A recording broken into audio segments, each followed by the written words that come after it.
One last ace. Item number: SCP-5696. Object class: Safe, neutralized. Special containment procedures. SCP-5696 is kept in anomalous item locker number 5696 at Site-19. No further procedures are considered necessary. Initial containment procedures. Prior to entering SCP-5696-A, subjects are to be given a button camera fashioned to look like a pin supporting William H. Thompson for the 1931 Chicago mayoral election. The camera should be placed on the subject's left lapel after entering SCP-5696-A. During the displacement of SCP-5696-1 into SCP-5696-A, the SCP-5696 testing chamber is to be monitored for their return. Description: SCP-5696 is a revolver resembling a Smith & Wesson M&P .39.30.38 in both function and design. The weapon bears two engravings, the first being a manufacturer engraving along the cylinder, reading S&W Model EO11CS. Footnote: no such model is known to have been produced. And the second on one side of the barrel reading, "Finish this job. Kill that cheating bastard." Sick. When SCP-5696 is held in the right hand of a subject, and the cylinder is opened using that hand, the subject, henceforth SCP-5696-1, will be displaced into SCP-5696-A. Footnote: this is no longer the case following Test 5696-129. SCP-5696-A refers to an alternate dimension consisting primarily of a nightclub named The Dying Roses, a building that was once located at blank Division Street, Chicago, which closed in 1956. Displaced subjects will find themselves dressed in formal attire appropriate for the early 1930s, regardless of what they were dressed in prior to displacement. This includes a striped suit and matching dress pants, a blue tie, white undershirt, and a striped fedora. All objects on their person will have demanifested until their return, where they will find themselves dressed in their original clothing with the same belongings.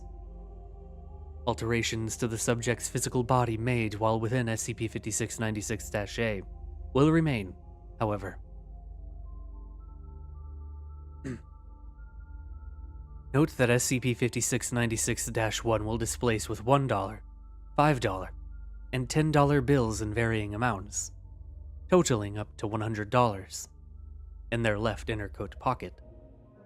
But note that due to inflation, this would be worth approximately $1,550 to $1,890 in 2022.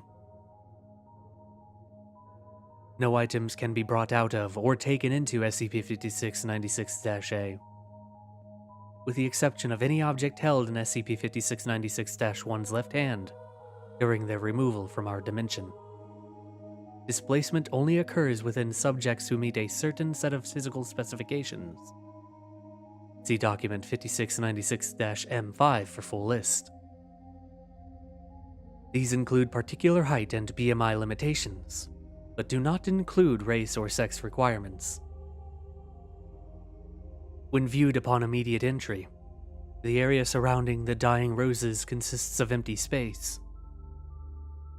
SCP-5696-A will construct an environment dependent on the needs or requirements of SCP-5696-1. This usually begins with a cityscape of apartment buildings, but has also included rival clubs, hospitals, fire stations, and police stations. SCP-5696-A also creates smaller objects as needed, including but not limited to, telephone poles, call boxes, and motor vehicles. During their shift into SCP-5696-A, the subject will experience a series of semi-predictable events. Events that occur can have varying outcomes, or be prevented entirely, based on the actions taken by SCP-5696-1. While in SCP-5696-A, in some cases, actions have been led to notable and/or unusual events occurring. See Addendum 5696-2. None of the events are particularly anomalous, but rather reflect real actions that may have been taken by the involved entities, and the consequences thereof. The following details the most commonly recorded series of events.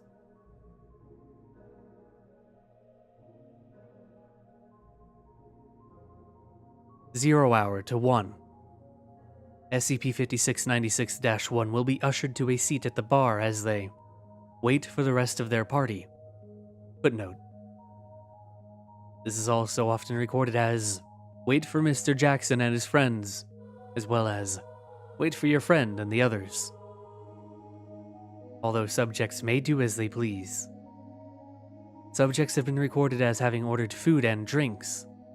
Footnote: despite evidence suggesting that the substance has been outlawed within SCP-5696-A's simulated society, the beverages often contain alcohol. Purchasing cigars or cigarettes, interacting with waitstaff and other customers, speaking with and/or paying stage dancers, and in some cases, engaging in hand-to-hand combat. Footnote: this usually occurs due to subjects catcalling certain dancers whose husbands are in the establishment. 101 to 145. 5 men, SCP-5696-2, -3, -4, -5, -6, will enter the establishment over the course of 45 minutes and mill about the area. They most commonly spend this time sitting next to each other at the bar and ordering various drinks. Each of them will eventually begin to smoke and talk among themselves. 146 to 159. SCP-5696-2 through -6 will enter a room at the far end of the establishment that is closed off by a pair of red curtains. SCP-5696-1 will be ushered into a room by a member of the waitstaff and will be introduced to the men as Mark Kennedy of the CPD. Footnote: Chicago Police Department. He's here on behalf of Niti's gang. Footnote: this likely refers to Frank Nitti, de facto leader of the Chicago outfit following Al Capone's arrest in 1931. They will stare at the SCP-5696-1 in silence for roughly 5 seconds before laughing and shaking their hand. SCP-5696-5 will offer SCP-5696-1 a cigarette if they don't already have one, and the member of waitstaff will offer them a drink. SCP-5696-5 will show them to an open seat around a table covered in green felt. 2 to 6. SCP-5696-1 through -6 will begin to play Texas Hold'em using direct monetary bets. From here, similarities become less common, and the timeline of events begins to differ due to subject input. Play styles, game outcomes, conversation topics, and general actions influence what occurs. Addendum 5696-1. Characteristics of SCP-5696-2 through -6. Note: the following information has been gathered through a total of 129 tests. SCP-5696-2. Name: Jack Walker. Age: 37 to 40. Relatives: single, never married, no children, Profession: trumpet player, the Jimmy Michaels Brass Band. Playstyle: quiet, only makes safe bets. Notes: does not drink as he believes the hangover ruins his performing abilities. Often leaves the table for fresh air. Occasionally performs with the Dying Roses Jazz Band when he is having a particularly good night. Displays nervousness when involved in conversations regarding all law-related subjects. Has occasionally claimed to know SCP-5696-1 from work. SCP-5696-3. Name: Casey Malkovich. Age: 22 to 23. Birthday occasionally occurs. Relatives: girlfriend, no children. Profession: underground boxing champion. Playstyle: bluffs often, folds rarely. Notes: overdramatic personality. Has repeatedly made threats to fight every person in this godforsaken hellhole if I lose this next hand. Attends the University of Chicago, but refuses to state his major. Always has a large sum of money on his person. SCP-5696-4. Name: Roy Jacobson. Age: 25 to 29. Relatives: single, never married, no children. Profession: unemployed. Playstyle: unfamiliar with the game, makes large bets apparently at random. Notes: claims to be the son of a millionaire Wall Street broker, regularly offers to buy drinks for every person at the table, occasionally for the entire population of SCP-5696-A. Often becomes overly inebriated, and has been caught paying dancers and crying to them on more than 35 occasions. Dodges questions regarding personal matters of all forms. SCP-5696-5. Name: Jake Rose. Age: 32. Relatives: married, one son. Playstyle: exceptional bluffing, rarely makes a net loss. Notes: served as a rifleman in the First World War. Often shares war stories, most commonly a story regarding a grenade shrapnel wound sustained in the upper right thigh. Became an expert at poker while in the trenches. Is business partners with SCP-5696-6, but claims he does not participate in illegal activity. Claims the nightclub is named after the one time a bullet hit the very top of my helmet and nearly killed me. SCP-5696-6. Name: Clyde Jackson. Age: 33. Relatives: married, one son, one daughter. Playstyle: average, occasionally makes larger bets when on a losing streak. Notes: proprietor of the Dying Roses, is involved with the Chicago outfit, and regularly discusses the location's use as a front for cocaine production and sale, despite the Chicago outfit's distaste for drug use. Served with SCP-5696-5 in the First World War. Usually jovial, even in dark times. Occasionally has his wife visit the establishment, and spends considerable amounts of time talking about his family. Addendum 5696-2. List of notable discrepancies. Test number 3. Time 1:20. Event: a female test subject was used. SCP-5696-1 was removed from the building for impersonating Mr. Kennedy. She even wore his fucking clothes. SCP-5696-A was viewed, forming a full cityscape. SCP-5696-1 spent the remainder of the time in the parking lot and wandering through the streets of SCP-5696-A. Test number 24. Time 5. Event: SCP-5696-1 repeatedly bet all their money on their person. Footnote: this is often considered rude or unsportsmanlike. SCP-5696-3 punched SCP-5696-1, knocking them unconscious. Test number Number 27. Time 3:25. Event: two thieves attempted to rob the nightclub at gunpoint. Every patron and member of the waitstaff drew a firearm on the thieves, including SCP-5696-1. They left peacefully.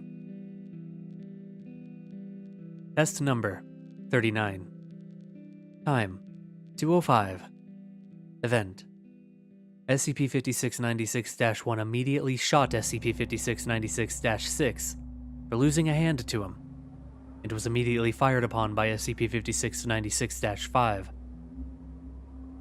SCP-5696-1's corpse was transported and dumped into the Chicago River.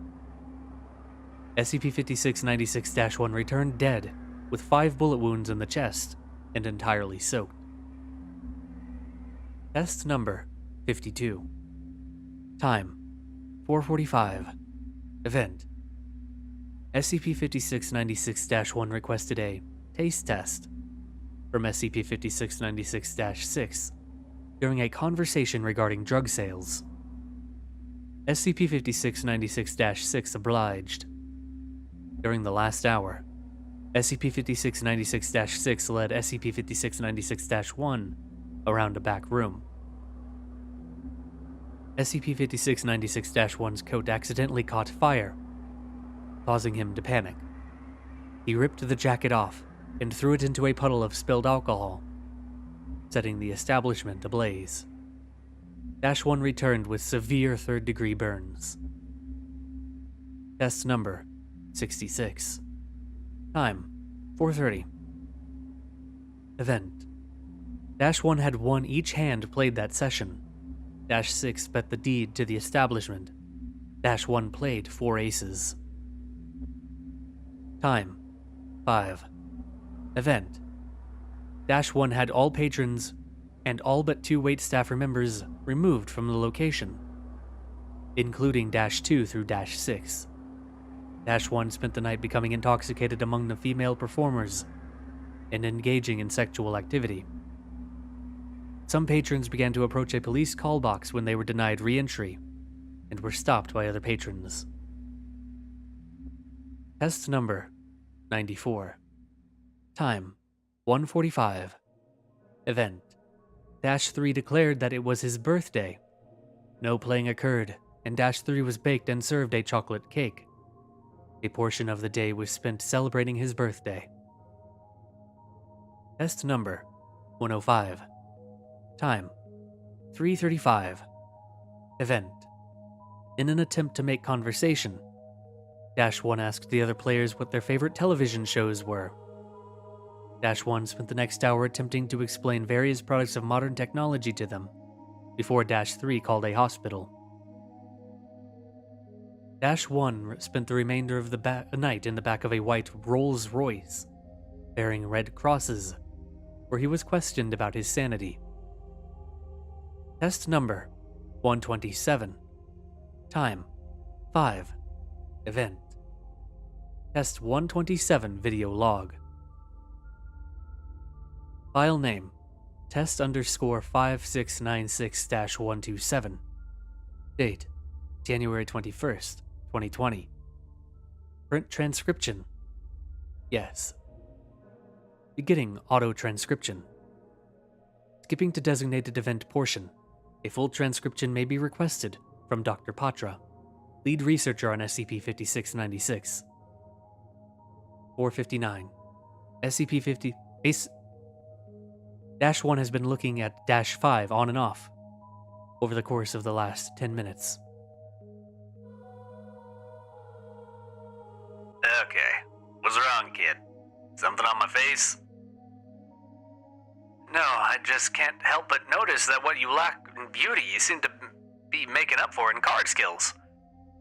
Try letting us win some hands, you might have more fun. Hey, I'm sorry God's been wanting me to have your money. I can't help that. Yeah. I'm sure that's what's going on. 503. -1 folds his current hand, then stands. Gents, I'm gonna take a piss. -1 walks around the left side of the table, despite this being a longer route to the room's exit. 504. -1 removes the pen and sets it on the table by -5. Hold on to this for me, will you? What, giving up politics, kid?